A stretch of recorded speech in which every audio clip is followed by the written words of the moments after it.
Hi everyone, my name's Nat. I'm your LGBT officer, and I'm Lucy, and I am the sexual health lead for the Students' Union. So today we decided to do a panel just discussing queer sexual health. It kind of came about because we know that queer sexual health is very much lacking in school, and sometimes it's really hard to come by, and sometimes you just don't know who the best person to ask a specific question is. So we kind of got some questions from you guys that you sent in that you wanted answering, and that's kind of what we'll talk about, and just have a general chat about kind of queer sexual health in general. This is all for LGBT History Month that's in the month of February, so we wanted to do this panel as something to contribute to that. So I think I'll start with the first question, asking Lucy. Someone asked what STI should I be checking for regularly as a lesbian? I'm so lost and I didn't think that we could get them. And this also ties into a question that we also had about, can you get STIs from oral sex? So I will hand over to Lucy to answer that question. Okay, so first thing, it doesn't matter what sexuality you are, anybody can get an STI. Obviously, I can understand that a lot of sex education being based around kind of heterosexual, penetrative sex and STIs, you might not feel like you have the same information if you're a lesbian, or if you're a gay man, or anywhere in between. So yes, the short answer to can you get an STI from oral is yes. Different STIs are transmitted in different ways, but things like chlamydia and gonorrhea and herpes you can get from oral sex, as well as penetrative sex. So you can regularly get checked between partners, and if you are having sex with a new person, just checking in with them when their last test was and telling them when your last test was is just a good way of making sure that everyone's informed, everyone's safe as possible, and obviously using barrier methods. They are the only methods that will protect you from STIs. So in terms of which ones you want to get tested for, in general, people seem to get tested for chlamydia and gonorrhea quite regularly. You can get those tests delivered to your home if you are a Lincoln student, and if you go to freeandclear.com, then you can get those free kits delivered to your house. It's just a swab test, and you post it off and you get the results back. If you have any symptoms, then obviously you can get those specific symptoms checked out with your GP or your local sexual health clinic. Yeah, cool. You kind of touched on it, but there was a question about what is a dental dam, which you kind of touched on. Do you want to talk about that? Yeah, so a dental dam is basically it's like a sheet of latex, normally made of latex, and it's essentially a barrier method for oral sex. So they're not as readily available as condoms. Obviously, you can buy condoms in like Tesco. You can get them in your normal local shop, but dental dams are a bit more hard to come across. You kind of have to look for them, and they are a little bit more expensive. But yeah, essentially, it's just a sheet of latex that goes between somebody's genitals and your mouth and can protect you from STIs, or protect your partner from STIs. If you don't have a dental dam and you want one, kind of in the moment, you can use a condom if you have one.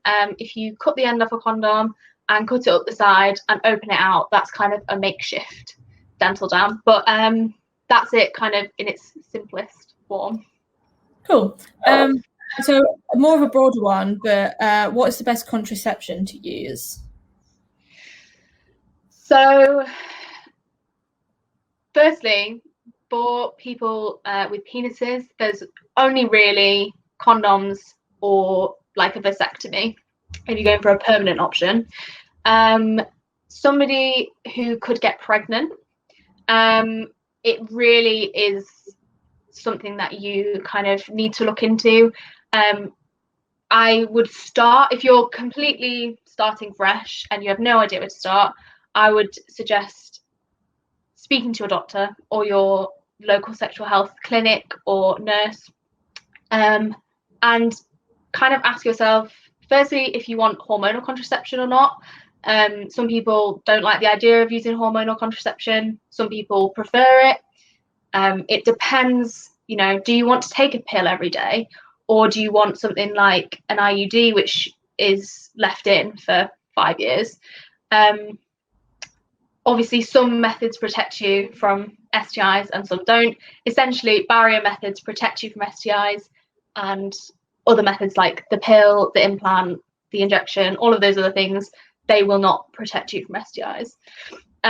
So it's really something that is very personal and depends whether you're trying to avoid unwanted pregnancy and or STIs and what you want from it, really.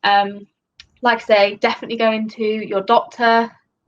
They have all the information, and you can just say kind of, if you know roughly an idea of what you want. So if you know you don't want to take hormones, or you know that you definitely do, you can start there and go from there, and they'll be able to help you out. Cool. An interesting one was what do finger condoms do, and who are they for? Sorry. Okay, so again, finger condoms are very niche. Like you can't get them in Tesco, and I don't think I've ever seen them in even like places like Boots and stuff like that. You do have to be more on the lookout for them, and essentially they're just another barrier method for sex. So if, for example, your partner who has a vagina is HIV positive, if you are not HIV positive and you wanted to have sex with them and your finger was going to go inside them, you could use a finger condom to prevent transmission. If you had like a cut on your finger, anything like that, that could prevent transmission. And basically, any barrier method, anybody can use any barrier method. But yeah, it's just a very specific one for your hands, basically. Cool. So a question about when you go to the doctors, they generally ask if you're sexually active or if there's any chance of you getting pregnant. What kind of do you do if they ask if you're sexually active but you're with like a same-sex partner? So it's one of those things that is probably easier just to be really direct. If you're speaking to a medical professional, honestly, they're really not too fussed who you're having sex with. They just want to make sure that there isn't a chance you could be pregnant in case it affects what treatment you're potentially having. So if they ask you, are you sexually active? Is there a chance you could be pregnant? I would honestly just go straight in and say, yes, I'm sexually active. There's no chance I could be pregnant because I have a same-sex partner, or I have only had same-sex partners within the last however long, and you've had your period since then. And that just immediately clears that up. Like I say, medical professionals, they do not mind who you're sleeping with. They are there in a medical capacity to make sure that you can't be pregnant, and if you were pregnant, that whatever treatment you are there for isn't going to be affected by that. And obviously, if they do have a problem with who you're sleeping with, that is a completely separate issue, and you do not need to see that doctor, and you can speak to somebody else. But I would honestly go straight in with that. I know it's a bit of kind of a frustrating situation because they can kind of look at you funny, like, oh, well, you said you're sexually active, but there's no chance you could be pregnant. Like, are you sure about that? It's like, you can be sure because you've had a same-sex partner, and it's probably just easiest to go straight in and clear it up straight away. Cool. So someone asked, what's the question? As a person who has recently transitioned socially, what or how is the best way to ensure that the person you're dating now or in the future would be okay with it whilst keeping yourself safe? And I think when it comes to being safe sexually, it's just using whatever contraceptive methods match your what genitalia you have, to keep yourself safe, to keep your partner safe. But when it comes to kind of being safe with a partner, generally, kind of, you don't have to disclose anything. If you're going on a date with a new person, you don't have to disclose your identity, what genitals you have. If you don't want to, that's completely your decision and done on your terms. And then when you feel like you either want to have sex with that person or you want to tell them, to make sure that you are protected. In a perfect world, you would feel comfortable disclosing it to them because you know that they're not going to have a bad reaction to it, and that you can just disclose them, say, this is my identity, or this is the genitalia that I have, and I wanted to tell you. But kind of in the case that it doesn't go as well, is to make sure that you have people you can contact, that you can call, that you're able to get out of a situation if you needed to. It's all about keeping yourself safe. It's a hard world to navigate when you can't disclose immediately, or if you feel like you have to disclose when you don't want to. But making sure that you're safe is like the main priority in that kind of position. Yeah. If you have anything else to say. No, I think it's the same. Like, obviously, me and Nat, we have never been in that situation, and it is difficult. Like you said, in an ideal world, you'd be able to disclose when you wanted to, and disclose to somebody that you felt safe to do that with, and hope that they would be fine with that. And a lot of people will be, but some people won't, and that's awful. And I really hope that this person can find somebody who is completely happy with that. And well done. I'm like, great on the social transition. Very exciting. I hope it is exciting. And yeah, in terms of your actual sexual health, like Nat said, using the contraceptive methods based on the genitalia that you have. Yeah, and as always, the Wellbeing Centre, if you ever needed kind of any help, we have a LGBT plus specialist within the Wellbeing Centre. So if you ever needed like professional help or whatever, there's always someone that can help you and kind of deal with any issues that you might be having. If things don't go well or you just needed some support, there's always someone there that can try and help you with that. I think there's any more questions. So there's another question about how are you meant to look after sex toys? Okay, so depends on the sex toy, really. The main thing that you want to make sure of is firstly that it's body safe in the first place. I have a post on my Instagram, which is ULSU_sexual health, about body safe materials. But you need to make sure it's body safe before you even use it, before you even buy it, preferably. Don't waste your money if you can't use it. And essentially, the main thing you want to do is get rid of bacteria. That's kind of the bottom line.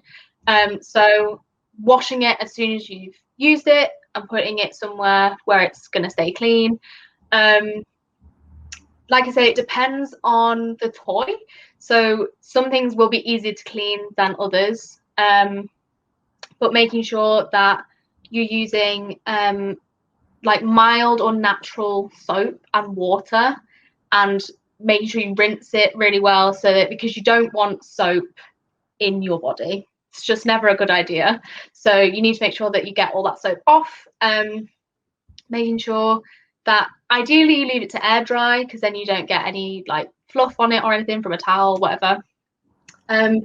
If you don't have like a private sink and you don't really want to be like washing your sex toys in front of your housemates or your family or whoever, you can buy sex toy cleaning wipes and spray, and they essentially get rid of the bacteria. Don't use like hand sanitizer, antibacterial gel. Don't use those, because they can leave like a residue, which again you don't really want in or around your genitals, because it's just not a good idea. And yeah, it does depend on the sex toy. Like a vibrator is probably easier to clean than something like a fleshlight type thing, because obviously you have to get inside those to clean them, whereas other things you can just clean the surface of them and you're all good to go. But just making sure bacteria free and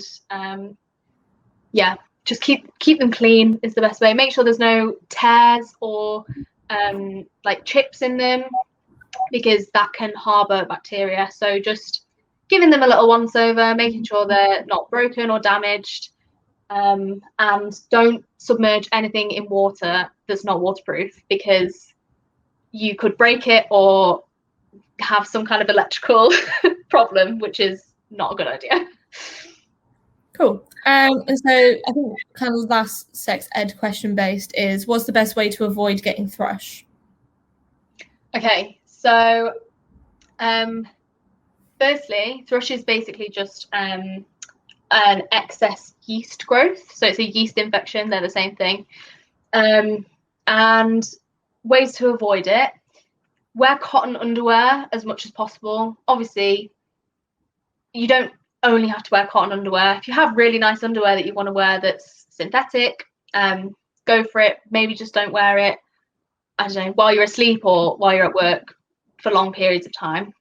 So just wearing cotton underwear as much as possible. It's a bit more breathable. Same thing with tight clothes. So if you're wearing jeans, like really tight jeans or tights, that can just harbor kind of the perfect conditions for thrush. Another one is lubes. So different lube ingredients can change your pH and kind of allow yeast to grow more. So I have on the same body safe materials post, there's a section about chemicals and stuff that you don't want to be putting in your body. So glycerin is a big one, because glycerin is kind of like sugar, and that is like a surefire way to get thrush. So just making sure you're using things that are natural and kind of not chemical based is a good one. You can buy thrush treatments, like I say, in supermarkets and stuff like that, but they are a little bit expensive and it's just a pain to keep buying them. So if it is a recurring problem, then you can go to your GP and they might be able to give you some medication to just kind of make sure that it stops coming back, and maybe even a swab if you need one, just to see if there could be any other problems. But it's really not something, it's more of an irritant than kind of a dangerous thing. But if you have thrush and you have a vagina and you're sleeping with somebody who has a penis, then they can get thrush as well. It's not just like a vaginal issue. So just be aware of that. And firstly, I would just say cotton underwear, don't wear clothes that are too tight, don't use chemicals that are kind of unnatural for your body, and if it's a real problem, then just go to your doctor. Cool. So we had kind of two similar discussion points, just to generally talk about queer education in schools, or the lack thereof. As we're kind of in History Month, kind of it's quite important to kind of recognise things that have happened in the past that are still affecting what's happening today. I think because queer education in schools generally doesn't exist. I didn't have any. It was all very much heteronormative, man, woman, and that was about it. They don't explore anything else. And I've always thought like that kind of stems from Section 28. In that, you know, for a long time, people couldn't talk about queer sex education. Like it was illegal to talk about it. They couldn't talk about queer relationships. You know, couldn't even mention like gay people in general. Just, you know, it's like they didn't exist. Yeah, and they didn't acknowledge it. And so then when you then try to then discuss sex education, that's even worse, because then you're excluding a massive proportion of people, because you're just talking about kind of general heteronormative sex, and even that sex education is lacking. Yeah. it's not as extensive as it should be or can be. It's very kind of, this is how you have sex, this is how you can get pregnant, don't do it. Yeah, so the whole process is so like fearful. Yeah, it's literally, this is how people get pregnant when they don't want to get pregnant. There's no mention of kind of pleasure-oriented sex education, nothing to do with queer sex education. There's nothing to do with like your personal sexual health. Like, it's all about when you are in a heterosexual relationship, you are going to maybe get pregnant and you're maybe going to get an STI. And it's like, whoa. It's so much better than that. And why do you not want to educate people on that? Because it just makes everybody kind of uncomfortable for a start. And if people are uncomfortable, people are going to be unsafe, because if you don't have the knowledge, you're going to be unsafe. And if you don't have the confidence to seek the knowledge out, people are going to have sex anyway. So you might as well equip them with the knowledge, or at least the kind of curiosity to want to be safe and kind of have the best experience that they can do with other people and with themselves. Like, it just, and queer sex education, it's honestly as if the only sex that exists is heterosexual sex, which is obviously ridiculous. And even that is, it's all based around pregnancy, and it's not based around what sex can be. It's all just the things that you don't want to happen when you have sex, to make people avoid it. And people don't avoid it because why would they? I think that not only do they ignore the fact that kind of 2 women can have sex, 2 men can have sex, they don't mention gender, they don't mention sexuality, all of which affects your sexual health. How you identify, whether that be your sexuality, whether that's your gender, that all affects it. And especially when you start to talk about kind of trans people and non-binary people, where sometimes their genitals don't match their gender, and for them either sex is an uncomfortable experience, or they're not going to be safe about it, or there's so much that can be taught to be like, okay, if this is your gender but your genitals don't match your gender, this is what you can do, and this is how you can decide while you do it, and I always find it strange that sexuality and gender is left out of sex education, because it's such a big part of it, and it affects how, it kind of affects everyone. And if you kind of lay a solid foundation when you start teaching people about sex education, and you give them an understanding of different sexualities and different genders, and how different people will have sex, and then you're going to reduce the likelihood of people being unsafe, because now they're like, okay, there are safe ways for me to do it. But it's like no, sorry, go on. No, it's fine. It's different. I was just gonna say, like, ignorance doesn't, like, it just breeds intolerance. Like, especially when you're talking about sex ed with children will take on whatever you tell them, and they will be accepting of it. So if you explain to them that the gender spectrum and the sexuality spectrum, all of these things, they will just acknowledge that is how people are, and then they will be more tolerant of other people, and they'll be more tolerant of themselves as they get older. And I think it's when you try to explain these kind of concepts to people, you're trying to teach people things in adulthood that they had never heard of when they were a child, and they've already decided in their head that there is 2 genders and only heterosexual people have sex, and this is how they do it. And you're trying to reteach them, but as an adult, they don't want to hear new information. And I think that's where a lot of kind of intolerance comes from. And even intolerance, like internalized homophobia, stuff like that, like people feel like their experience is not right because their education told them that there is only one way to be, and anything else is just, you know, you must be abnormal in some way because you've been taught that there is only one way. And it's just really sad. And like I say, it just makes people unsafe and it makes people intolerant, and it's just so gutting. Like, I think because I know the argument that always kind of arises when you talk about queer sexual health is that, oh, but you're teaching it to like young kids, and like you're gonna like you're gonna make them wrong, you're gonna make them a certain way, or it's like it's just not right. But then at the same time, you're teaching kids sex ed. You are telling them, you know, like you're doing it from, I think it's like year 6 to year 7, if I remember right, from school, kind of that age. And you do talk to them about it.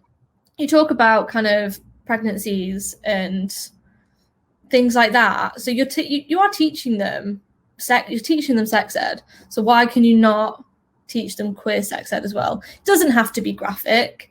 It can, you know, like explaining to kids that women can be in relationships, that men can be in relationships, and that shouldn't be a problem if you're going to teach them kind of regular sex ed anyway. So I got distracted then, sorry. I think the only other thing I just wanted to touch on was when it comes to this discussion was kind of the AIDS crisis, and that stemmed from an intolerance of not only intolerance of queer people, but then the lack of sexual education.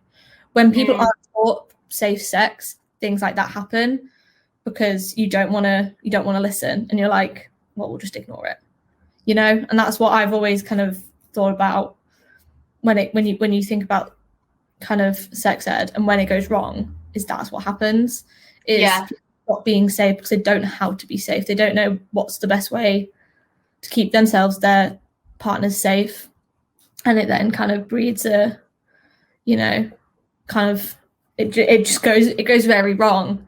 You're starting a problem really young. Like, you're just, if our sex education was more inclusive from the beginning, there's so much that in later years will be avoided.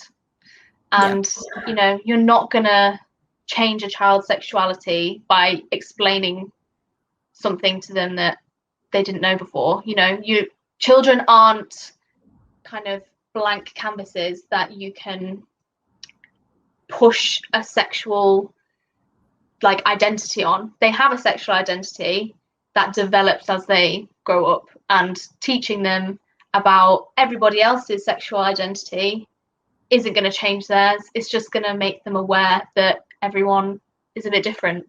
So yeah. Cool. That was I think that's all the questions we have, and it was quite nice to just generally discuss queer sexual education because it needs to be improved, and I think it needs to be kind of destigmatized and spoken about more, just kind of frankly. Just it keeps everyone safe, and it, you know, and there's nothing wrong with it. So there's no downside to it, really. There is no downside to just being inclusive. Cool. So as I said at the start, this is part of LGBT History Month, and we're just generally posting kind of recommendations on queer media, talking about LGBT history, and trying to do as much as we can while in the middle of a lockdown. So all of my stuff's over on LGBT_ULSU, and Lucy's is? Mine is ULSU_sexual health. So I've got lots of stuff that we've talked about today already on there. I am also releasing a sexual health resource booklet, hopefully this week or next week, which I have worked on for a very long time, and basically includes Lincolnshire-based sexual health resources alongside podcasts, videos, social media pages, charities. It's basically just kind of a quite compact look at some sexual health resources, basically. And hopefully that will be available very soon. Cool. I think that's everything. Thank you. Yeah.